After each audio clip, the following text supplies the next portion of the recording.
We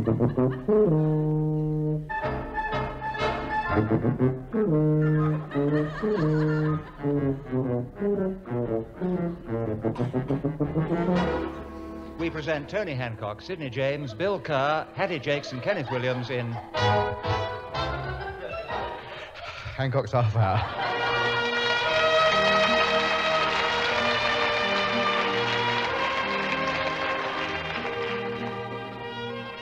Around the world in 80 days. Many years have passed since Phineas Fogg and his faithful valet, Passepartout, set out on this then mammoth undertaking.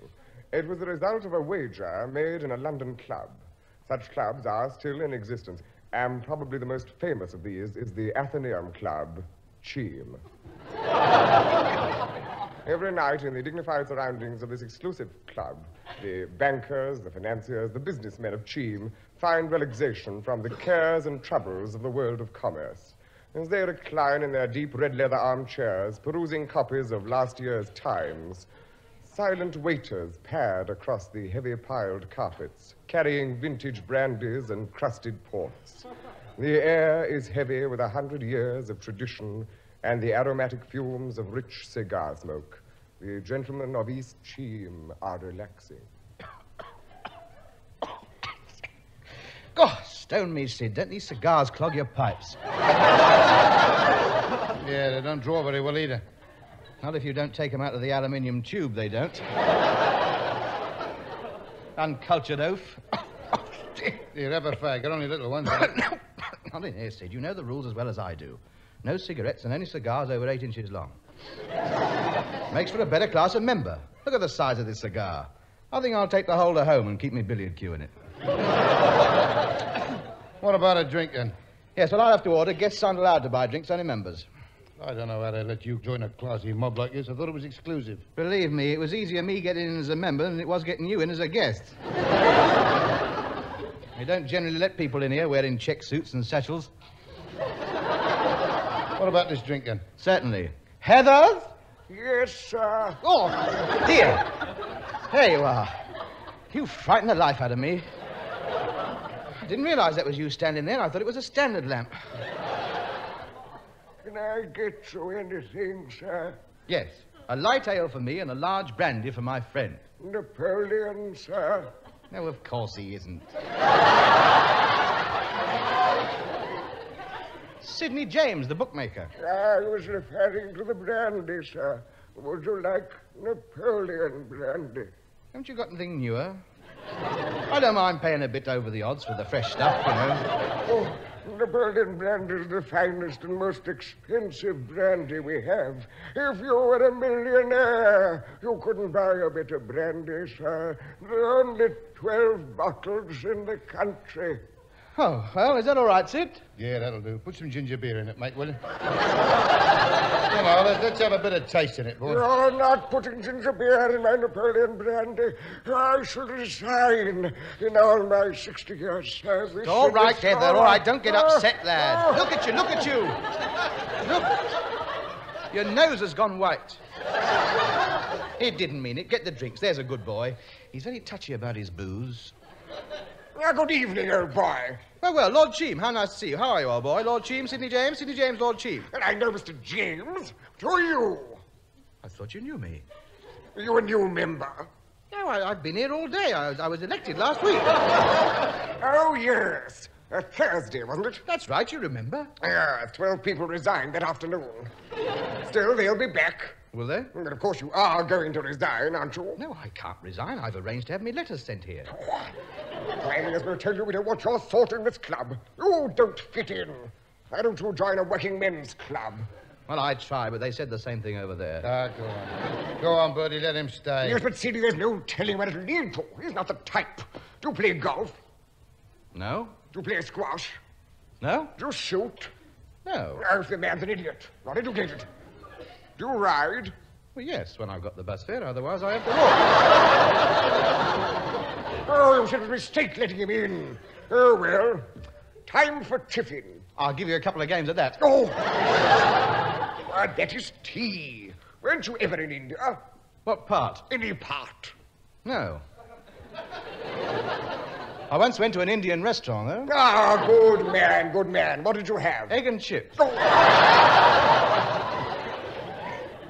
Pull up a chair, Bertie boy. Sit down. Oh, I don't know what the club's coming to. I must have something. Steward, bring me a butter chota pig. Aye, sir. And you, sir?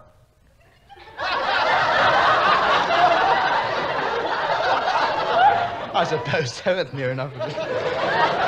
Yes, it sounds good. I'll have a plateful of that. Oh, it's a drink, you idiot.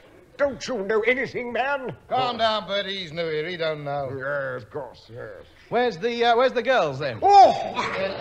All right, Bertie. What have you been doing with yourself, mate? I've been to the cinematograph show, actually.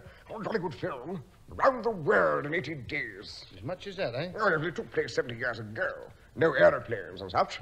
Jolly good effort, considering. Do you know the story of it? No. Do pray tell us, sir. Yes, do, cheamy old stick. Well, it all started off in a club, just like this one, done as a bet, you know. The members bet this Phineas Fogg fella that he couldn't get round the world in 80 days. But he did it, by Jove. So he should. 80 days? Well, that's nothing marvellous. So you don't think much of this Phineas Fogg's achievements, then, huh? No, I do not. No. I should say it was dead cushy. 80 days. What was he doing? Walking?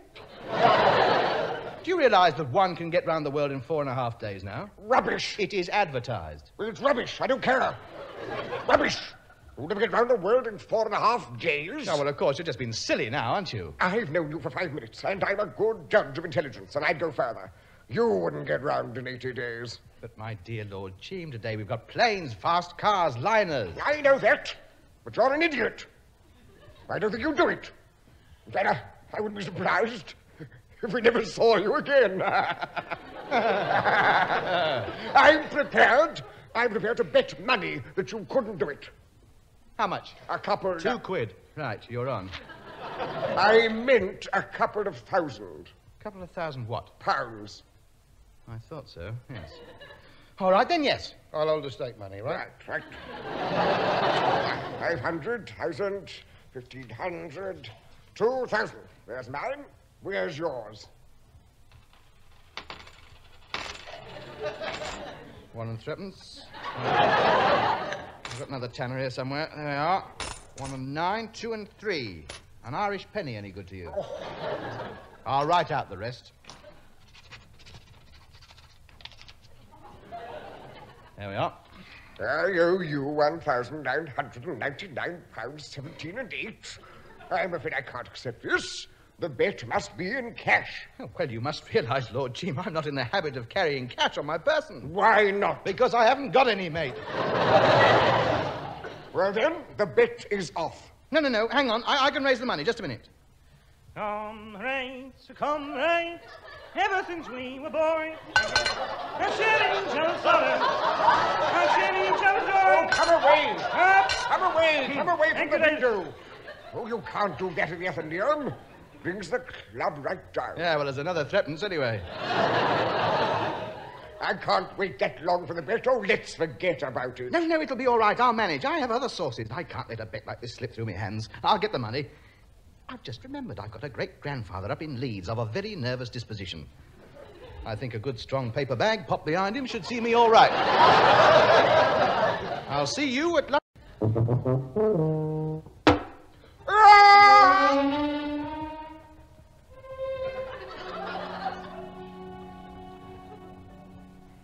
Will passengers for Viscount Flight 103 to Paris please take their seats on the aircraft? Oh, good evening, Lord Cheam. All set? Ah, Hancock, you raised the money then? Only just. Burst the paper bag behind him and he turned around and clouded me with a poker. Still, I stood him for assault and battery, so we're all right. You haven't met my entourage, have you? My valet, Passepartout Kerr? Oh, you call him Passepartout as well. Yeah, well, he sticks like a leech. We might as well keep in the spirit of things. Say hello to his lordship, William. I don't want to go. I don't want to go around the world. Let me stay here. I don't want to go. Can't you understand? I don't want to go. What's the matter with him? Oh, I've been having shocking trouble with him. Comes from primitive parts, you see, the remote areas of Australia. They don't know aeroplanes where he comes from. It's always been Great Iron Bird, bringer of bad medicine. I'll talk to him. William. Yeah? Iron Bird, good. Iron birds safe, good medicine. Look out on tarmac, many birds from different lands, flown by many heap number one on top, good fellas. I don't like it. It's not natural. If we'd have been meant to fly, they'd have given us wings. That's what I think. If you'd been meant to think, you'd have been given a brain, so shut up. Shut up and pack me bags. You've got your rhinoceros tooth necklace. I don't know what you're worrying about. I wish you a happy journey. To win the bet, you must be back in the Athenaeum Club, Cheam, at 12 o'clock on the 2nd of June. Roger, we'll be done. So will you, mate, if you don't get back in time. I beg your I pardon. got side bets with the other club members that you'll do it. I stand to lose 40,000 nicker if you don't. You've got nothing to worry about. We've got 80 days, Sid. 80 days in this modern age of jet travel. It's money in the bank. We'll do 4.5 days traveling, and we can spend the rest of the time on holiday. The rest of the world to choose from. Wherever we like. Just think of it. 2.5 months in Southend. Stop worrying, Sid. I've got it all worked out. I've got my itinerary here now. Attention, please. All passengers to New York. That's us. So, cheerio, Lord Cheam. See you back at the Athenaeum. It's a shame to take the money. All flights have been cancelled. This is owing to adverse weather conditions over the South Atlantic. Passengers will be taken to a nearby hotel, and we hope they will be able to take off sometime tomorrow. Thank you. That's not a very good start, is it? What of it? Still got 79 days left. I mean, these days of modern travel, I'm not worried. I'll go another way. We'll go to Copenhagen and catch the Scandinavian airline and fly over the pole and miss the South Atlantic altogether. Attention, please. All passengers for Copenhagen. That's us. Well, cheerio, Lord Cheam. See you back at the Athenaeum. All flights to Copenhagen have been cancelled. This is owing to electrical storms over the North Sea. Passengers will be taken to a nearby hotel, and we hope they will be able to take off sometime tomorrow. Thank you. At least you've got 2 hotels to stop at now. You're enjoying this, aren't you? Well, at least Phineas Fogg had got out of London by now. I'm not finished yet. We don't have to go via New York. We can go another way. We've got the whole world to choose from. Attention, please. London Airport is surrounded by fog. This will last until further notice. Yeah, well, that's it for today. Never mind, we still got loads of time. We'll just have to stay at the hotel. Attention, please. Owing to the fog, all buses to the hotel have been cancelled. Ah, stone me. Good night, everybody. Good.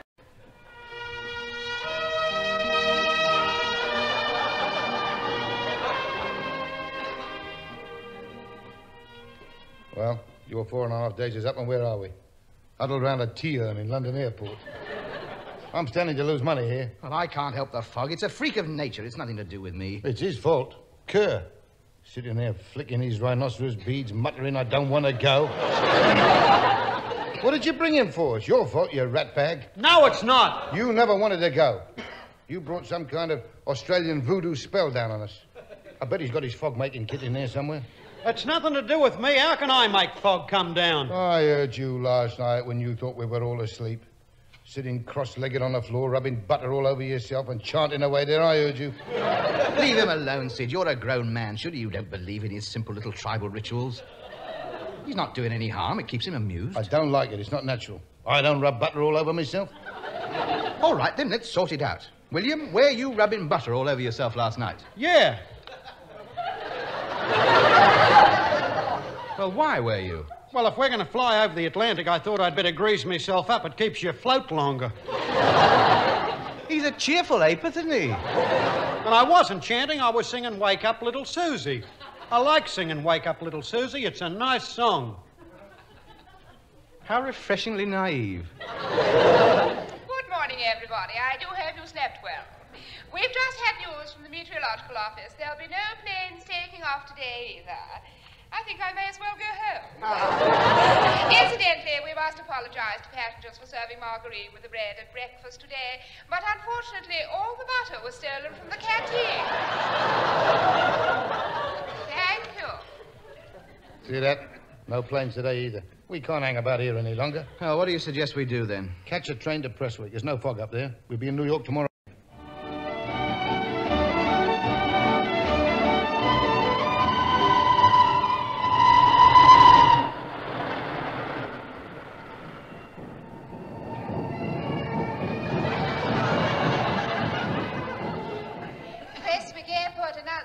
departure of Flight 107 to New York. Will all passengers please report for customs and passport clearance? Thank you. Good evening, sir. Your passport, please. Oh, there you are, my good fellow. Yes. It's a very good likeness, if I may say so.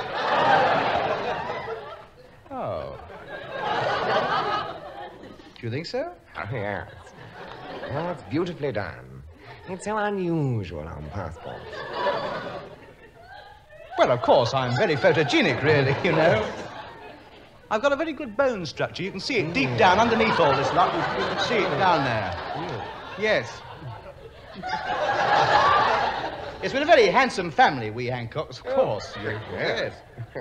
You won't believe this. You won't. I know you won't. You won't give this credence, I'm certain. But I have a brother who is better looking than me. Impossible. That's what they all say. Oh, me and my brother's broken the hearts of many a dairymaid in our shire. Yeah, it's certainly an excellent photograph, I can tell you. Do you like the monocle? Yes. Very dashing. That's what I thought. There's nothing wrong with the eye. It's just a little affectation, you know. Yes, like the cricket cap. Yes. Yes, brightens the whole passport up, I always think. I'm going around the world, you know. Are you really? Yeah. Yes, I'm going to New York first. 4.5 days, I reckon it'll take. These days of modern travel, you know. Quite. You have, of course, got an American visa. Pardon? A visa to allow you to enter the United States. It'll be on page 4. Oh, dear, you haven't got one, have you? I don't know anything about visas. I'm sure when our transatlantic cousins find out who I am, they'll let me in. Not without a visa, they won't. Then I shall start a petition down our streets objecting to their rocket bases. Well, I'm very sorry, sir. You cannot take off for America without a visa. Oh, all right, then I'll take one. How much? You have to get it from the American Embassy. Where's that? Grosvenor Square, London. But I've just come from London. And you'll have to go back, won't you? But I haven't got time. I've got a schedule to keep up. You can fly down. It won't take you long. Oh, very well. Attention, please. Prestwick Airport announces that owing to snowstorms, all flights to London have been cancelled. Thank you. May I suggest you catch the 10:30 express from Glasgow Central? Yes, thank you very much. Taxi!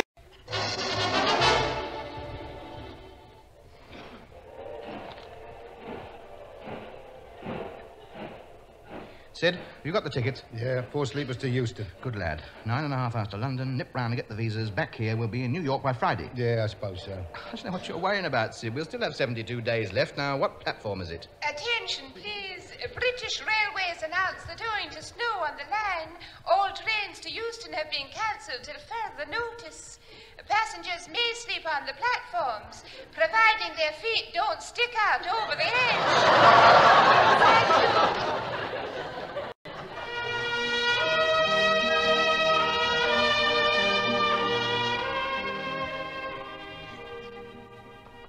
Hey, fellas, good news. The porters just told me they got the snow cleared off the tracks. The train leaves in a few minutes. Oh, good. Another 4 days wasted. What does it matter, Sid? Don't keep on. We've got 68 days left. Ample time in these days of modern transport. Just have to cut down our holiday in Southend, that's all. All aboard!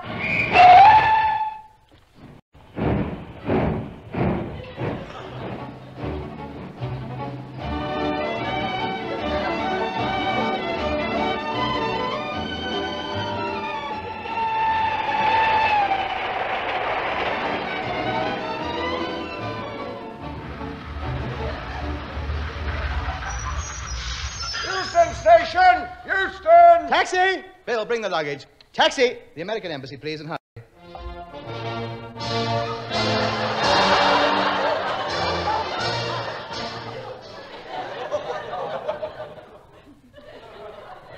Good afternoon. My friends and I wish to apply for visas for journeying to the New World. Are you a communist? Beg your pardon? Are you a communist? No. Name? Hancock. Anthony Hancock. Joe, get the file out on Hancock. Lovely day for rocket launching, isn't it? Is that a disparaging remark about U.S. achievements in the field of intercontinental ballistics? No, never. Just passing the time of day, that's all. Just watch it, huh? That's your file. You say you're not a communist? No. On October the 2nd, 1942, you gave 2 pennies to Mrs. Churchill's Aid to Russia Fund. Would you care to explain this? Well, it was war. We were friends. We were told to like them then. Application for visa refused on grounds of bad security risk. Suspicion of being a fellow traveler. But it was only 2pence. I must have a visa. I'm going around the world. You want to go to America, pick up some secrets, and then call in Moscow on your way back. No, I'm a peaceful man. Peace movements are cover-ups for subversive communist activities. Application refused. All right, then, look, supposing I went to Russia first, then called in at America on the way back. Do you have a camera, a good memory, and a tape recorder? Yes. Application granted. Last. Progress. That's it then, Sid. We'll do the same route, but the other way around. We'll go east to Russia. Let's get to the airport. Have you got a Russian visa? Oh, no, not again. You cannot get into Russia without a visa. We're stuck again. No, we're not. It'll only take a few days. We'll still have 62 days left. And what is 62 days in this age of modern travel? Let's see now. Embassy of the Union of Soviet Socialist Republics, Millionaires Row.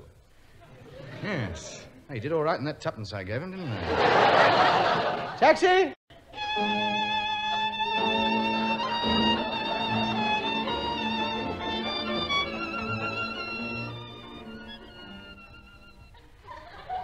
Good afternoon, my friends and I wish to apply for visas for journeying to the people's democracies. For why do you wish to visit a glorious Russia? Well, I'm trying to travel around the world in 80 days. We've spent 12 days of that and we're still in London, so if you could speed things up a bit, you know. Just a moment. One of our agents just telephoned to say he saw you leaving the American embassy. Yes, that's right. What were you doing there? Trying to get a visa. They wouldn't give me one because I gave you a lot 2pence to help you out during the war. I see. You claim to be a friend of Russia. Well, I gave 2pence, yes. Do you realize who was the leader in those days? Yes, Stalin, old Uncle Joe. Exactly. The man who created the cult of personality. Just as Stalin is now discredited in Russia, you're a deviationist. It was only 2pence. Application for visa refused on grounds of bad security risk. Interview closed, gentlemen. Very well, madam, but you won't get away with this. I shall cancel my unreserved balcony ticket for the Ukrainian state dancers. See how you like that. Come, Sidney, William. Now what do we do? We're stranded. Phineas Fogg was halfway across Turkey by now. Once we get started, we'll be all right. It's just a question of getting airborne. Then it's easy. I mean, in these days of modern travel... Well, let's get started travelling then. Well, we'll just have to work out a new route. We've got the whole world to pick from. I've got my boys' brigade pocket diary with the World Atlas here somewhere. Oh, yes, now let's see. We need a visa for there. Visa for there. There and there. Entry permit for there and there. They don't like us here. Or here, or here, or there, or there. Or any of that lot there, or down here. Or over there, or up here, or right across there, or right down to there. Here. Hey, what about a plane to go up on a Sputnik? We'd get round the world in an hour and a half then. Oh, go away and play with your rhinoceros teeth. Hey, wait a minute. We could sneak out of England in a submarine, land in the Arctic, walk over the pole, pick up another submarine on the other side, then submerge and go down to the Antarctic, walk over the South Pole, pick up the first submarine which has come down to meet us, then submerge again and go back to Portsmouth. Brilliant. Absolutely brilliant. I'm amazed. What a fantastic brain this boy has. Submarine up to the Arctic, walk over the pole, then catch another... He's right. He's right. It's the only way we'll ever get round the world. Ring up Dr. Fuchs and put in an offer for the...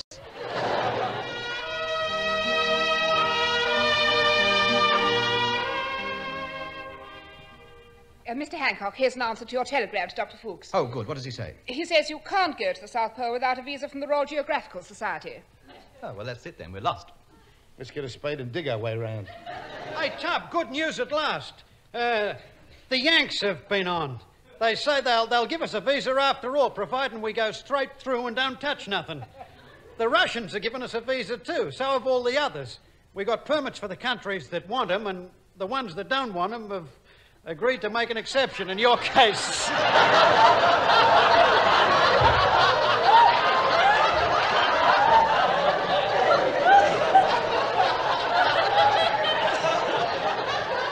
And my next line is, good lad, how did you do it?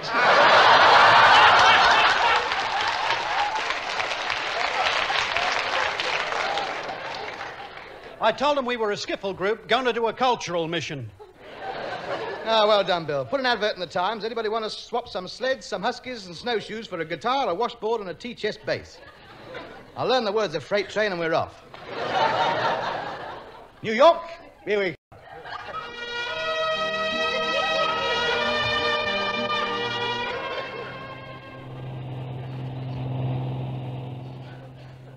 Ah, you see, this is the way to travel. 300 miles in 1 hour. This rate, we'll be back in England by Monday night. Happy now? Phineas Fogg. Phineas Fogg, 80 days. Look at the weather. No snow, no fog, no storms. And on the world in 80 days. Attention all passengers. The captain regrets to announce that owing to engine trouble, the aircraft will be returning to London Airport. You can't do this. I insist you go on. Hey, keep calm, Tub. We'll be all right. I made some other arrangements in case something like this happened. As soon as we land, we'll go straight down to the docks. There's a boat leaves on a world cruise getting back to England 24 hours before the 80 days is up. No changing, no worrying about aeroplanes, fog, engine trouble. This is the best way, Tub. Leave everything to me.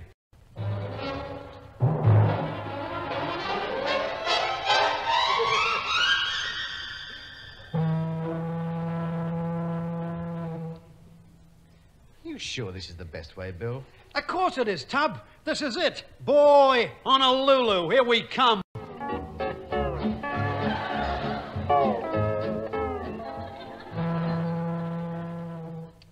Well, here we are.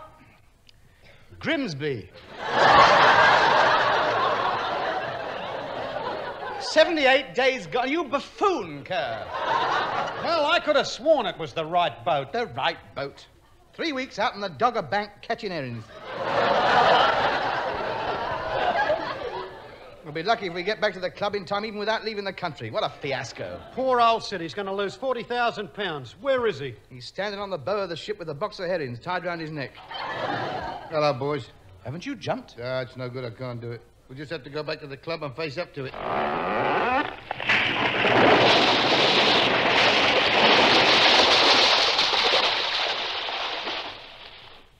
What happened? That's all we needed. We've run aground on a sandbank. Everybody out and push.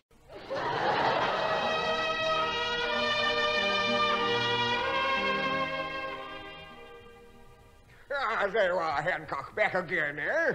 You didn't get round the world in 80 days, then? No, we didn't. We got round England in 142 days. And that was a bit of a push. Oh, well, hard luck. 2,000, I believe it was. Oh, give him the money, Sid. Here we are, Bertie. Thank you, Sidney. Well, cheerio, Hancock. Nice to have wagered with you. £2,000. What a disaster. It's all right for you, mate. I got to find 40,000 from somewhere. Well, there must be some way we can get it back. I say hello, Hancock, old man. Well. Young Lord Epsom. Say nothing, Sid. I think we're home and dry. Yeah? He's the last of a long line of rich idiots. I've been to see a very interesting film. Really, old boy? Yes, Around the World in 80 days. Don't you think that's rather a long time? I should say so in these days of modern travel. Oh, I don't know. You couldn't do it any faster these days. Oh, nonsense, old chap. Do it in 4.5 days. What are you two shaking hands for? Oh, nothing. 4.5 days, eh? Certainly easy. You wouldn't like to bet 2,000 on it, would you? Certainly I would. What about a 40,000 side bet? Pleasure. It's a wager, then. You leave now, and you've got to be back here in 4.5 days. Right, then. I'll just ring up the aerodrome and have them wheel out my private airplane. Pardon? My private plane. Well, it's Daddy's, actually. He flies all around the world and it's your business. And I'll see you on Monday, then. Bye-bye. Well, clever Dick. Well, there's only one thing for it. Bill? Yeah? Have you still got those rhino teeth? Yeah, here they are. All right, start chanting then. Sid, get the butter on him. We've got to get the fog down. Come on, Bill. Iron bird, bad medicine. wait. Come on, start chanting, you rat bag. Come on, it's the only other. Rumba, iron, good bad. The emu, the kangaroo, the wallaby, the wombat. The emu, the wallaby.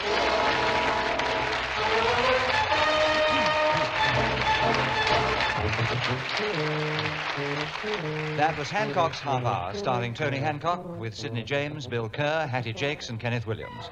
Theme and incidental music composed and conducted by Wally Stott. The show written by Alan Simpson and Ray Galton. The program, which was recorded, produced by Tom Ronald.